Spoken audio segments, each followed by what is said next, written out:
Olá, meu nome é Tania Hazen, eu sou de Florianópolis, Santa Catarina, Brasil. Atualmente moro em Redondo Beach, Califórnia, com meu marido Chad e meu filho Lucas, e o apresentador desse show é o meu sogro, Lee Crider. Essa é a versão em inglês da entrevista com Fabio Silvestri, que vai estar participando da corrida The Race Across America 2017. Para assistir em português, você deve clicar no show abaixo desse que você está assistindo agora, ou entrar no website do show, www.OhioRAAM.com. Obrigada pelo seu apoio ao show e ao ultraciclismo. Hello, my name is Tania Hazen. I was born and raised in Florianópolis, Brazil. And now I live in Redondo Beach, California with my husband, Chad, and my son, Lucas. Lee Crider, who hosts the OhioRAAM show, is my father-in-law. I'm very excited to have Brazil represented in this show. Welcome to the OhioRAAM show.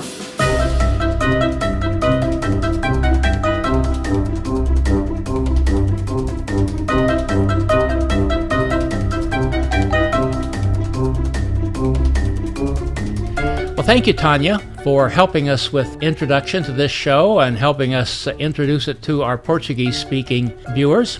In our family, Tania is the best thing that we've ever imported from Brazil. This will be our very first visit to Brazil, a long overdue visit, but we're finally here.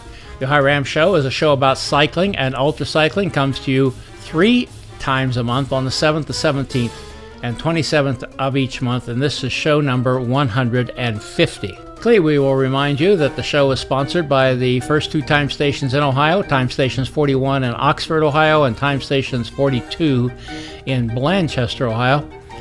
And these stations are open around the clock as the race passes by. You will see the dates there on the screen as to when those time stations will be open. So Fabio Silvestri will be racing in the race across the West this year. He speaks very little English, so we got the help of his wife Ana to do the translating for us, and we also recruited the help of our grandson, Lucas, who is also fluent in Portuguese, as is his mother. Because of the length of the show, we have cut out most of Fabio's responses in Portuguese and saved just the English. That makes for a considerably shorter show, about half the size it would have been otherwise. And for those of you who are Portuguese speaking, you've already been told by my daughter-in-law that there is another show available in Portuguese where we've done the same thing, stripping out the English, which is right below this show on the website OhioRAAMshow.com. That said, let's head on down to Brazil and meet with Fabio and Ana Silvestri.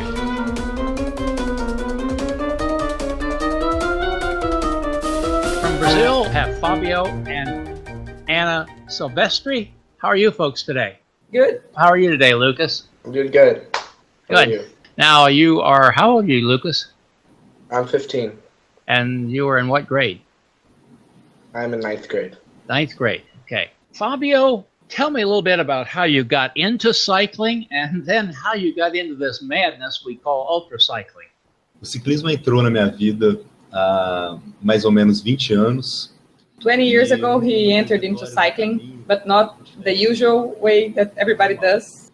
He started cycling, teaching classes in indoor cycling. After like 12 years doing that, he decided to buy an outdoor bicycle, but only for educational purpose, to show his students that how it was done outside and inside. It wasn't with any he didn't want to compete when he started that, but A partir daí, em 2012, a convite after he bought his first bike in 2010, a friend of his, it's Fernando Salles, he invited him to do RAM in an 8-man team, and we decided to go. And after he saw what was the race, he fell in love for it and changed his whole life. He started to doing most that on the life. Anything, Lucas? I think that's most of it. Yeah. After that, he started to do some races in Brazil. They're called Audax Randonneur. It's 200, 300, 400, 600, and 1,000 kilometers. And that's where he met Claudio Clarindo. It's the five-time finisher. They became like great friends, like brothers. And Clarindo was always pushing him. You have to do this. You're born for this. And he started to look into ultracycling after that.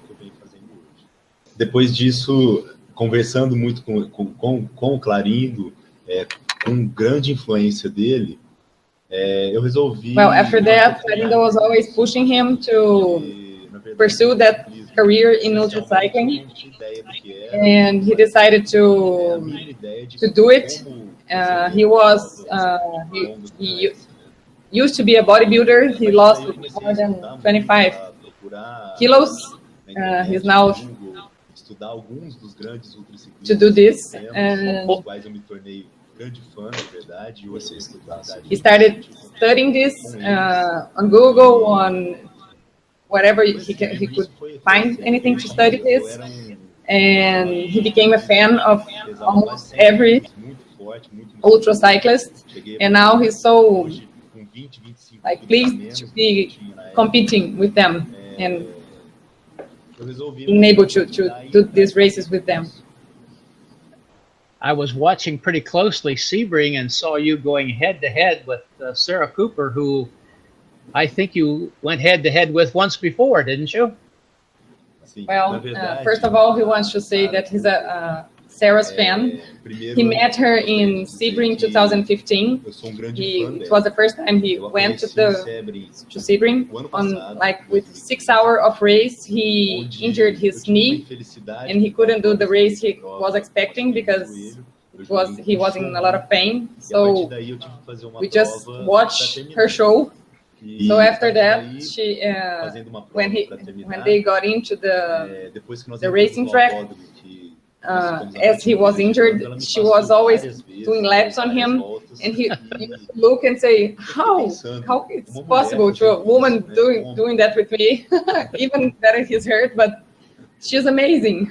So after Sebring 2015, he was supposed to go to RAAM in 2015, but 2 weeks before the race, he had an accident, and he was diagnosed with 2 cervical hernias, and he couldn't go.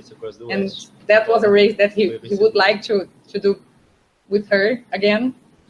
Now, after that, he went to Texas to a 24-hour race, and that's where they did a... No Texas, so he went to Texas. He didn't know how his neck was going to be because it was close to the accident, but he went it anyway. And he and Sarah stood the first 10 hours head to head, just like Sebring. He spent all the time looking at her, learning with her, because since he's new at ultracycling, and he admires her so much, he thought he could learn a lot from her. After 12 hours on that race, he started to feeling his neck again, and he had to stop every lap. It was a 42 kilometers lap, and every lap he stopped to massage his neck. So he stopped for like 7 to 10 minutes. O que acabou fazendo com que, so after that, after stopping every lap, gave a lap on him on the Texas race. But he's saying that it was a pleasure to lose for her, because even though he was hurt, it was a pleasure to see her do that and learn from her. After that, he was training to Sebring again. He saw who was going to be on the race. He was expecting more people to show, and when he saw the final list, that he said that Marco Ballo, that was his coach, was going to do the 12 hours. He saw that she was the favorite to the overall winner. So he went to Sebring, hoping that his neck wasn't going to stop him from accomplish what he wanted. He went to Borrego in November and had to quit in 6 hours because his neck started hurting so much. So he went to Sebring to try to finish 24 hours to do a clean race without floss. So what I think is interesting about Sebring, 3 days before the race, we sat on a Starbucks with Marco Ballo to chat, and he asked Fabio about the race, and he just told Fabio, do you want to learn what is pace? You have to look at to Sarah. Marco say, look in Sarah, and no stop. What exactly was your mileage at Sebring, the 24-hour? 494.5 miles. You won over Sarah because you ticked the timer just a couple of minutes before she did. Isn't that correct? Yes, that's correct. But eu ainda tentei terminar uma volta por 12 segundos, eu não consegui completar uma volta. He tried to give another lap because he did that mile with 23 hours, 49 minutes, 50 minutos, 50 minutes and 12 seconds. So he started a new lap, trying to give one more lap, but he missed it for 12 seconds. I knew you missed the second lap pretty close. If that would have been me, I would have spent a lot of time over the last weeks asking myself, what could I have done to put a 5 up there rather than a 4? Can you repeat that? Yeah, Lucas. O que tu precisava para tornar aquele 4 para 5. Fala 500 miles? Yes. Sim. Na verdade, Lee, in a ride he did with Marco before the race, Marco asked him what he was expecting to do there, and he just said that if he did more than 700 kilometers, he was already going to be happy. E a partir do momento que eu vi que eu passei das when he crossed 700 kilometers, was 2 hours and a half on the clock yet. So he was already too happy because he was already on first place. He was in a unique place because he was happy, and I guess he wasn't thinking about the 500 miles. So he's saying on those last 2-3 hours, he was just thinking about that he couldn't get off the bike. He had to stay on the bike so he can win the overall. He wasn't thinking about the miles anymore. I guess when he ended it and he saw that it was so close to 500. E no final, nas últimas 3-4 voltas, so on the last like 5 to 6 laps, touched because he started to thinking about Claudio Clarindo, because Sebring 2015 we were supposed to go together. And he died like 2 weeks before the race, and he started to think about him and saying that he should be proud wherever he is. He wasn't thinking about that during the race. Na verdade, eu estava muito feliz. Primeiro, por ter feito pela primeira vez uma prova como eu me programei para fazer. Depois de 3 anos e meio, foi a primeira vez que eu consegui fazer o que eu realmente treino para fazer. He's saying he was so happy about all of that. It was the first time that he did a race without errors, a clean race, and he was beating Sarah.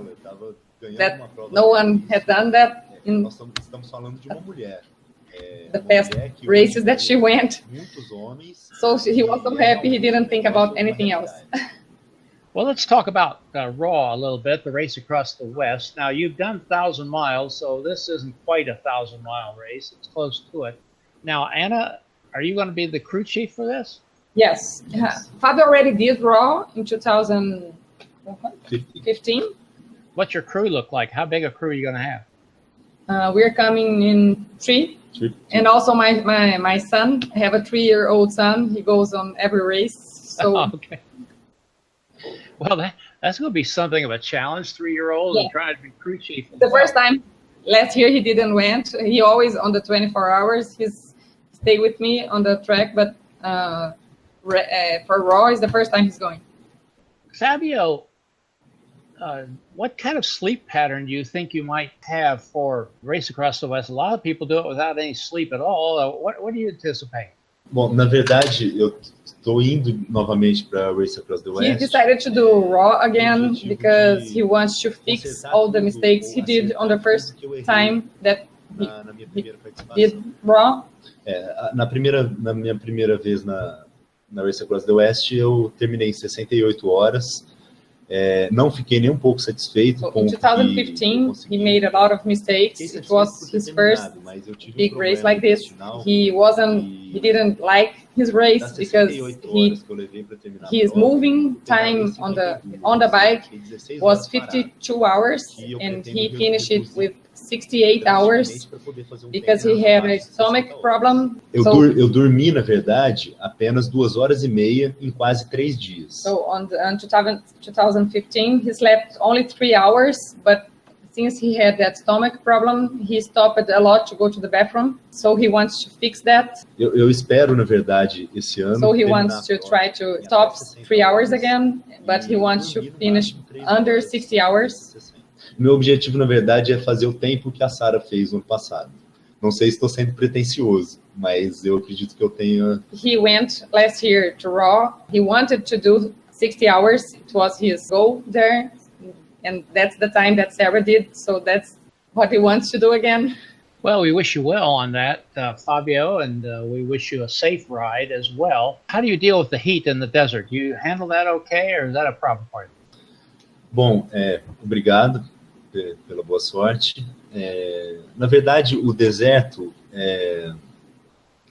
eu moro em uma região bastante quente do Brasil, bastante seca, é o Cerrado aqui do Brasil, e eu acredito que seja local onde eu consigo de uma forma não really hot, also dry, so the desert for him is not that challenge. He likes it. He thinks he feels comfortable there. He's saying when he gets to descend the glass elevator, he's saying it's the most fantastic view, and like that's where I need to be. Fabio usually has he feels more uncomfortable on the code. He's saying he loves Borrego because when he did RAM in 2012, he did the glass elevator descent and got there, and he's saying that scenario changed his life. And he's so frustrated that he already went to 24 hours in Borrego and couldn't finish it. He's expecting to do that race again this year and do it well because he had to abandon because of his neck. And he's in love in Borrego. He always stays here. I wish I was in Borrego training. How's the neck doing? Meu pescoço hoje não me incomoda como me incomodava. He's saying his neck is like 80% better than when he had the accident. A hernia doesn't heal like that fast. It takes time. So in Sebring, he said he felt his neck, but it wasn't a pain that made him worse on the bike. He could do everything he had planned. So he thinks for RAW, his neck won't be an issue. Well, I've got 2 last questions. First of all, what do you 2 do to put food on the table? Well, Fabio owns a gym in Brazil. Most of our incomes come from the gym. He's not only an ultracyclist, he works 7 hours a day. He works gym. Treino de cerca de 20 a 24 horas por semana. He rides like 24 hours a week, and the rest of the time he's working. Do you see RAM at some point in your future? Vejo. Na verdade, é uma questão que vem sendo trabalhada na minha cabeça desde quando eu conheci o Clarindo. RAM is a dream for him since he met Clarindo. He wants to try to do it after seeing what he did 5 times in a row, finishing every time he did it.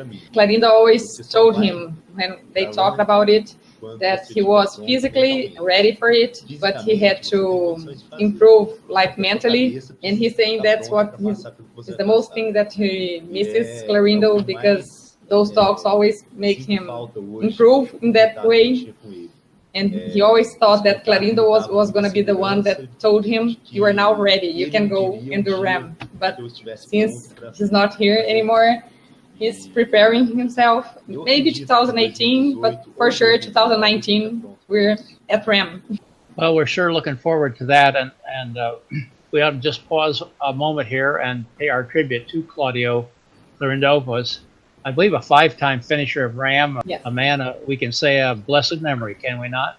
Thank you very much for being with us. We appreciate that very much and taking time out. We would hope that we'll see you through Ohio maybe here in a couple of years. Yes. Fala para ele que o ano que vem provavelmente eu passarei por Ohio e vou ter o prazer de conhecer pessoalmente. He's saying he hopes he can go through Ohio next year on RAAM and get to meet you. Well, that would be great. Thanks a lot again. Hey, thanks, Lucas, for jumping in. They really didn't need you too much, but they were great. Hey, it's always good to see you. Did you learn anything about ultracycling, Lucas? Yeah, I mean, it looks really interesting. I mean, it looks great. Parece bem legal. Talvez eu começo. Thanks again, Ana. Thanks, Fabio. Thanks, Lucas. It's been great.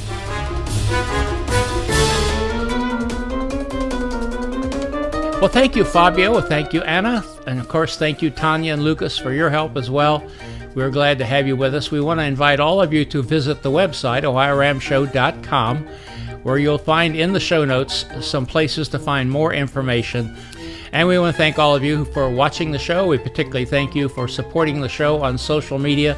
It's your shares, likes, comments, retweets, and all those things that has helped the show to grow. It has also helped more and more people to find out about the wonderful sport of ultracycling. We appreciate all of you so much. Now, our next show is going to be on May the 7th with Chris Ramsey. He is a victim of multiple sclerosis, and he will be riding in the race across the West as well in 2017. Keeping that in mind, we'll see you in about 10 days. Goodbye. Music by Kevin MacLeod.